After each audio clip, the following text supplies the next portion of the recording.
İyi günler arkadaşlar. Kanalımıza hoş geldiniz. Bugün yine sizler için yepyeni videolarla karşınızdayım. İki başarılı oyuncularımız Elçin Sangu ve Barış Ardus'tan güzel paylaşımlarını sizler için hazırladık.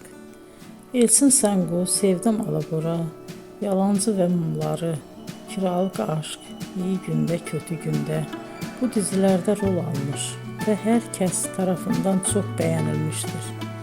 Biz de Elçin Sangu ve Barış Ardus'tan en güzel sempatik fotolarını sizler için hazırladık. Bu karelerin devamını istiyorsanızsa emeğe saygı olarak kanalımıza abone olup yorum yazmayı unutmayın arkadaşlar. Teşekkür ederim.